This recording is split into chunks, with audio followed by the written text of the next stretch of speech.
Hello guys!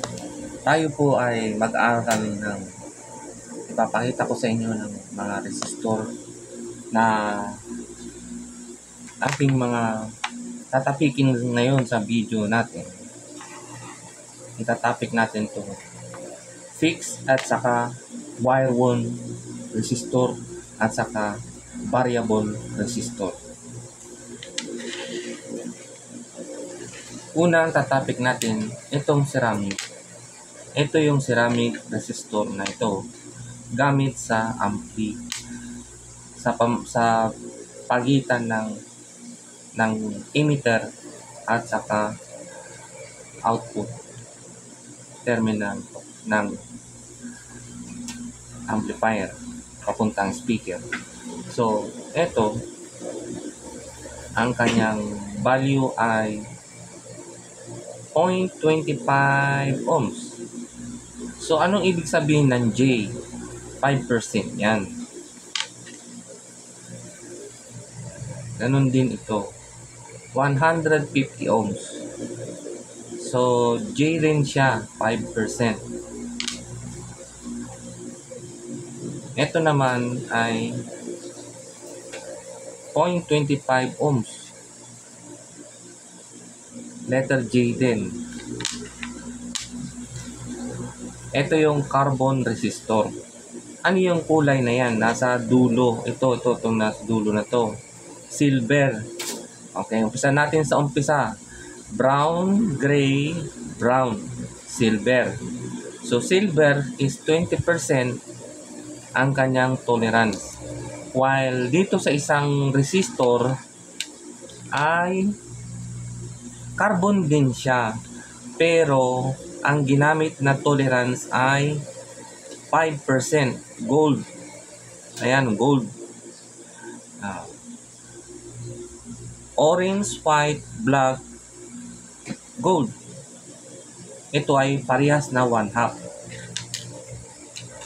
Ito ay 1 watt. 1 watt din ito. Anong pagkakaiba nila? Ito ay wire wound. Ito ay carbon. Carbon fixed resistor, wire wound resistor. Ito naman ang 1/4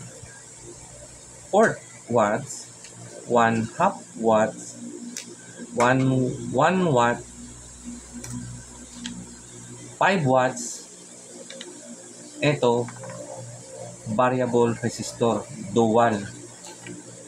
Ito, single resistor.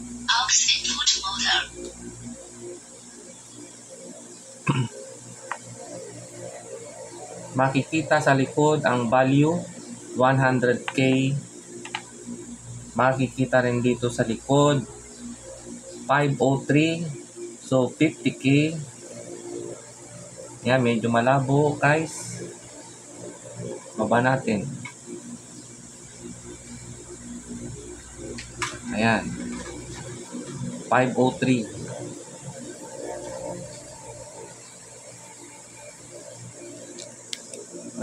siya.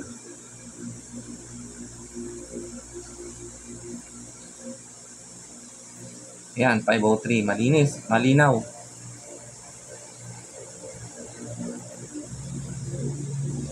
Ito pong nasa dulo. Ito.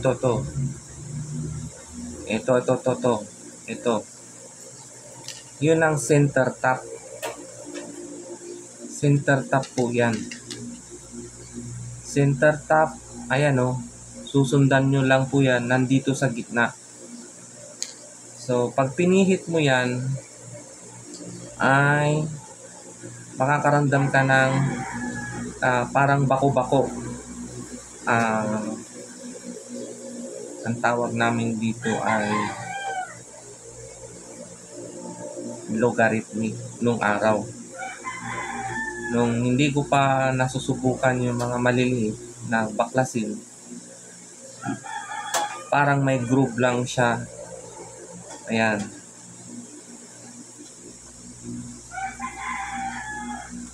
Ngayon, doon sa mga lumang mga resistor, variable resistor. Malalaki siya. Ito ngayon ay maliliit. Ayan. So, ito yung gitna. 1, 2, 3. So, 1, 2, 3. Ito dito papunta. Dito yung center tap sa kabila. Kakalasin natin guys. Pupus natin. Guys, ang pagkalas dito guys, susungkitin mo lang ito. Susungkutin nyo yan. Yan. Para lang sa ganun, maiangat nyo yan. Tutulungan ng inyong daliri. Itutulak, push, para hindi mapunit at kaya nyo pang ibalik.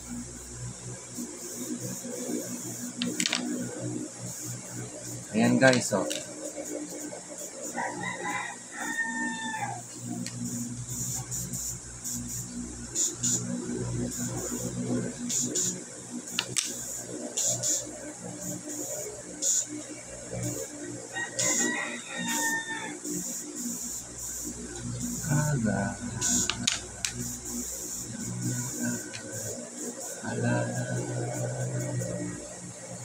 Oh, sumabit siya.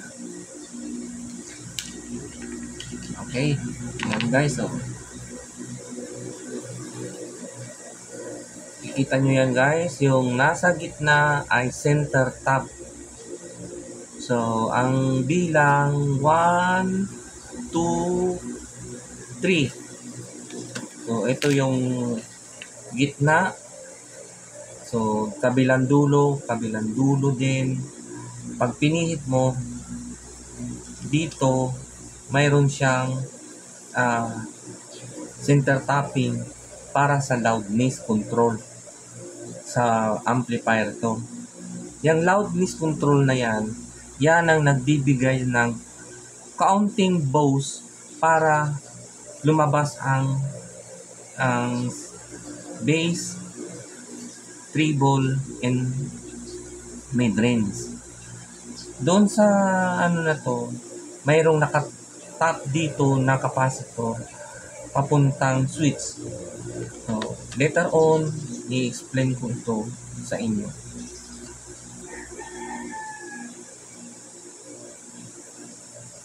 Yan guys, oh. So, yan ang kanyang value ay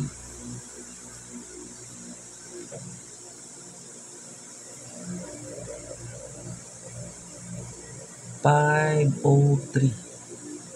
Yan guys, 503. Ganon din guys dito, ayan oh. So, ito.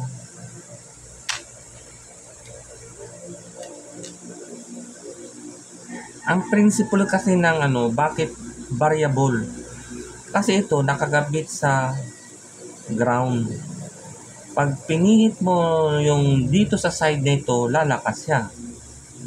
Dito sa side nito, lalakas siya. Pag dito sa side nito, hihina siya.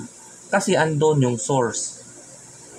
Pag ganun siya, guys, papuntang ground.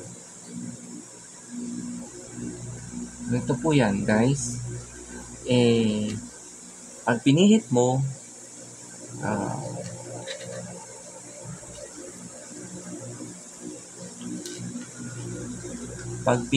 yan, guys, yan o, katulad yan. Nasa side dito. Pag pinihit mo naman ganyan, so gumagana yun, yung center tap na yun. Dito, pag dito naman, ay malakas ang volume dyan. Pag ditong side na ito, ay mahina, totally zero, dahil andyan yung ground. Dito sa ground na ito, nakalagay ang paghina, paglakas, pag konting pihit mo, mayroon ka nang naririnig na kanta, pag-adjust mo, ganyan. So, turn counterclockwise, kanan, pag pakaliwa, clockwise. Okay guys.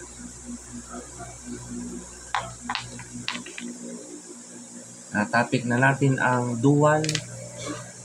Tatapikin natin ang single. Bakit natin ginagamitan ng single? Kasi one channel only ang kanyang gamit. One channel only ang kanyang gamit ng ganitong volume control na variable. One channel, katulad ng isang microphone. Yan lang mo guys. So, madali lang kalasin. Pwede nyong remedyohan pag wala kayong mabili sa labas, sa tindahan, o kaya malayo kayo, nasa bundok kayo, pwede nyong gawa ng paraan ito. Pwede nyong gawa ng paraan ito para magamit pa. Pero yung iba, hindi na pwedeng gamitin at kailangan na talagang palitan. Ayan guys, single. Ay, andyan yung umiikot na yan. See? Okay.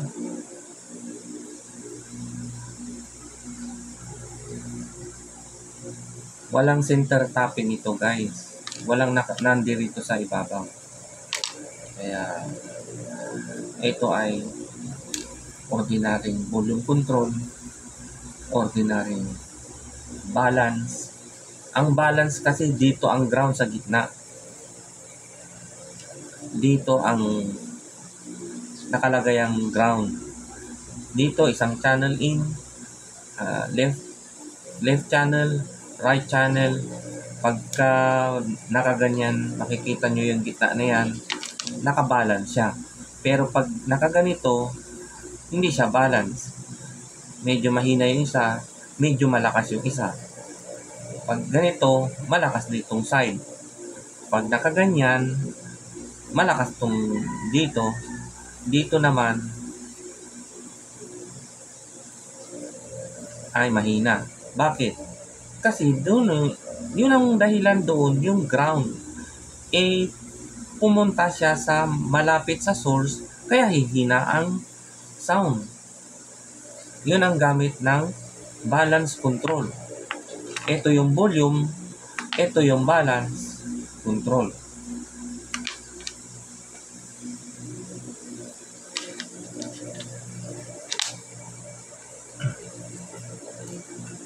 Okay, babalik natin to guys para nang sa ganun magamit natin. Ay, hindi pa naman to sira.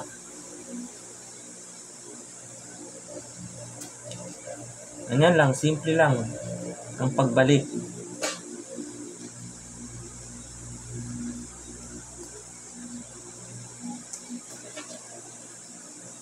Yan lang.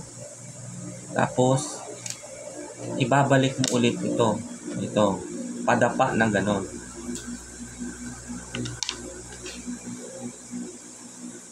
Meron akong isang magandang tip sa inyo. Kung halimbawa wala kayong mabili, basta gumagana pa yung kanyang center tapping, okay pa siya, pwede nyong gamitin pa.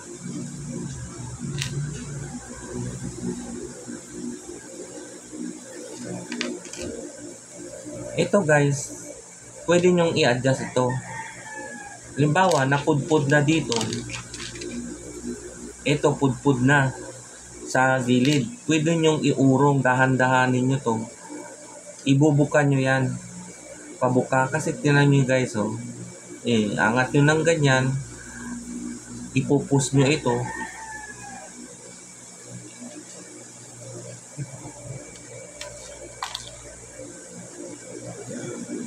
Ipupus nyo ito. Push. Tapos iaangat nyo ito. Ganyan. Ayan nakikita nyo yan guys. Pagka nagkakaroon na ng loose. Ngayon, kumuha kayo ng blade para ibuka nyo yung kanyang finger. Yung kanyang finger ay nandirito sa mga gilid Yan o, yung finger na yan, ibubuka ng blade yan, ganun o, ganyan. Upang sumayad doon sa mismong hindi pa napudpud na carbon. Ito. Parehas din dito. Kunggat maaari, ito lang ang inyong gagalawin. Ito kasi papuntang ground ito, ground. Ito yung papuntang carbon, itong parting to, itong maraming kamay na to. Ibubuka ng blade yan, isusuot mo yung blade sa pagitan ng mga daliri ito na maliliit upang bumuka. Yan o. Nabuka na natin. Kitain nyo yun guys.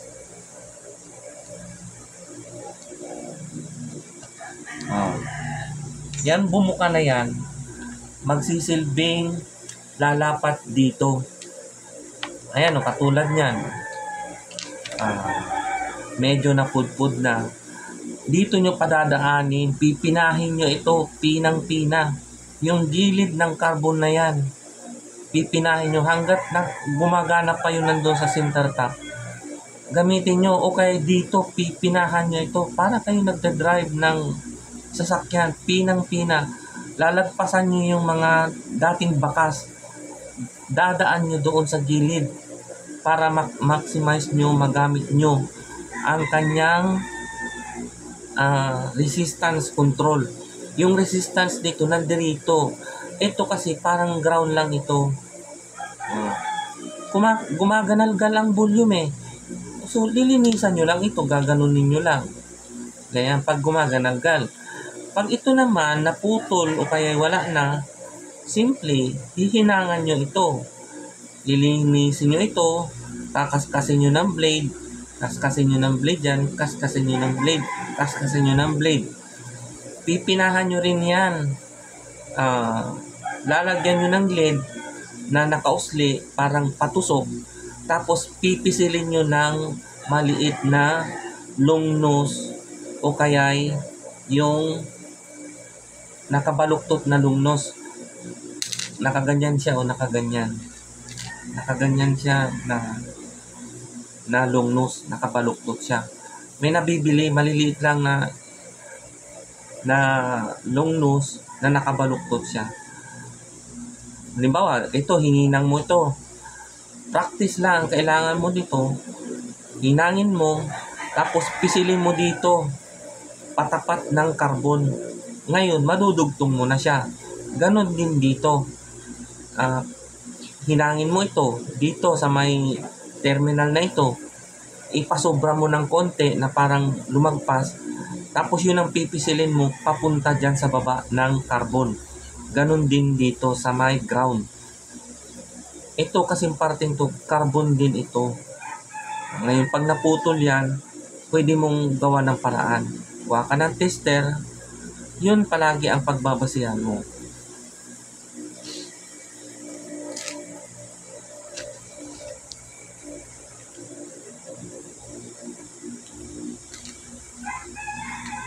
Okay guys, tayo ay maglapat na ng balik natin ito. Kasi sa ibang araw, gagamitin natin ito sa ampli kung paano ang effect nito na pag may sira.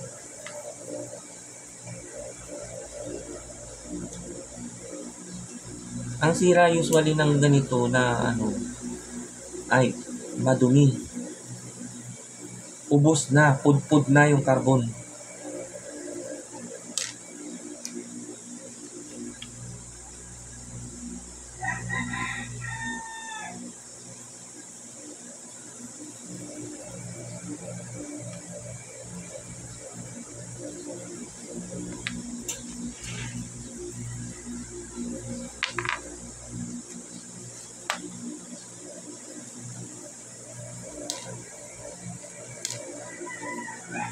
Madilim.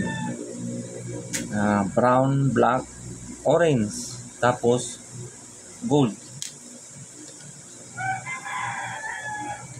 Brown, black, orange, gold. 1/2 watt. 1 watt. 1/2, 1/4, 5 watts. Ito, 3 watts.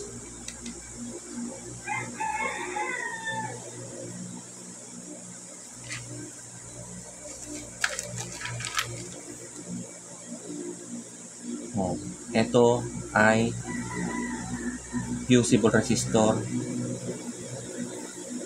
So, ang kanyang value ay red, black, gold. 0.02 ohms. Ito, 0.25 ohms.